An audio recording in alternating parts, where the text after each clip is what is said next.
Origin, Game 3, the decider. It's so exciting, and we want to talk through some of the hoodoos for both teams and the strengths, where we think the teams will be able to win it, and also talk about Manu Vatuvei and what's coming up here at Commentary Box Sports. So to start with, tell us, what are your sort of thoughts going into the Game 3 on Wednesday night, Will? Yeah, hi Andrew, first of all, and it's really fascinating, the side of this one. It's hard to get a gauge on how it's going to play out based on the series so far, especially the way it all swung in the second half of the second game, and then you think about New South Wales' dominant performance in Game 1, and then the debutants the Maroons have got, so it's really up in the air. It's a hard one to take. With someone like Jonathan Thurston coming out of the team, he hasn't missed a decider. Well, he's never actually missed a decider, and going back all the way to 2005. So, how much of a miss that he will be, and obviously Cameron Munster coming into the team. What do you think that will happen? How do you think that will work?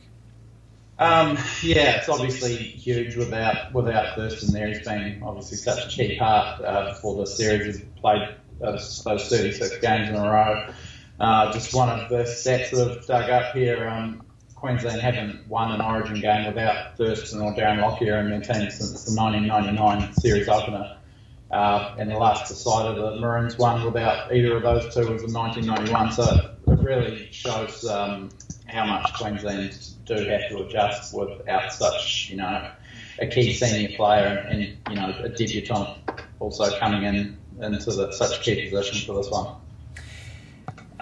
Do you think the fact that Cameron Munster has played with the likes of Cooper Cronk and Cameron Smith, Billy Slater, is that going to be much of an impact, do you think? Oh, it definitely helps him ease into it. He's obviously familiar with those guys, and also Will Chambers outside him. So that's probably the one thing that did get him the nod. In the halves, you would think, but I think it's interesting. He's only the third player to debut in the halves in a Game 3 decider in Origin history. It's after Cliff Lyons in '87 and Mitchell Pearce as a 19-year-old in 2008. So a lot of history there, and just a couple of other numbers about players debuting in a Game 3 decider. Only 27 of the 457 Origin players have done that debut in a Game 3 decider. Only 4 in a Queensland starting lineup. So that shows, I guess, how reluctant selectors have been over the years to throw a player into such a key game, particularly in a key position. Oh, definitely. Great stat. Thanks for digging that up for us, Will. I'm sure the stats buffs will love that. Thinking about New South Wales, the last time they won, 2014, that series, Jared Hayne, Aaron Woods, and Josh Dugan, they were there. Obviously, brand new team. What do they need to do to win and actually get over the line finally? I guess they have to try and put the occasion aside and just play their game. They're a better side on paper. They've got a much better forward pack, particularly in the front row rotation. And I think they just have to focus on what they do well. They really got away from that in the second half in Game 2. They just need to try and rediscover what was so successful throughout Game 1. But yeah, as you mentioned, they won in 2014. They wrapped that up in the first 2 games. So until a decider is, it's a bit of a mental hurdle for them. They've only won 2 of 10 deciders in Brisbane in Origin history in New South Wales. Haven't won a decider since 2005. None of the Blues teams even played first grade then. So yeah, it's obviously a big hurdle to overcome. And also, just again on the mental side of it, this is the first time New South Wales has lost Game 2 after lost Game 2 at home after winning the series opener in Brisbane. So they really got to try and just put that game out of their heads and just go back to I guess the mental frame they were in when they came into Game 1. Yeah, absolutely. So given all what we've just mentioned there, who are you tipping? Who do you think will win? I don't know. It's going to be tight. I don't think it's going to be a blowout like Game 1.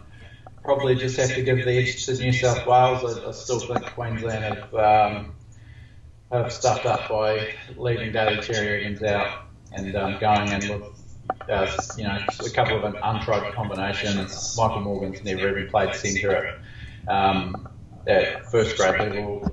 I just think New South Wales, with its stability, going in with unchanged 17, they should just get the job done. But I don't think it's going to be easy. I think they might have a few stumbles like they did in game 2, but they've probably got the class to get over the line, and obviously no Thurston there for Queensland, and maybe don't quite have that clutch player that can get it done for them. Yeah, yep, clutch. That's probably going to come down to it at the end there, those big plays. And we move on to the NRL and some news there. Manu Vatuvei, club legend at the Warriors, going to move over to the Super League with Salford. What do you make of that, and how would you describe or summarise his career in the NRL, Will? It's interesting. This is the first time probably since Lockie retired that I've actually got a little bit wistful about a player moving on. Obviously Manu's got his shortcomings, and I've always sort of gone into bat for him despite those shortcomings. He's been an amazing player. 152 tries, most by an overseas player, top 10 in the history of the game. I think his strike rate is really overlooked when you go back on his career. 10 tries in 10 consecutive seasons, the only player ever to do that. Just, some of the things he's managed to do, despite the shortcomings in his game and the injuries that he's had, but he's been such a consistent contributor. Yes. I love Manu, and it's sad to see him go, especially, last year wasn't his best year. This year he's only played half of one game. I think you'll see this weekend the club will honour Manu before he departs, and it's going to be a great occasion there on Friday night. Yeah, he contributed so much, so best wishes to Manu. And finally, what are we going to look forward to on the Commentary Box Sports website this week, Will? It's all about Origin this week, Andrew, so we've got plenty of preview coverage, and we'll be comprehensively wrapping that up with myself, Corey Rosser, Braden Messer, and some from Nick Tedeschi, no doubt. So, watch out for that. And we've got Alicia Verricchio covering Wimbledon every day for us. So if you want to catch up on everything that's happened overnight over in England and look ahead to the next day's action, Alicia will be doing that for us. And aside from all our normal NRL round previews and Super Rugby previews and that sort of thing.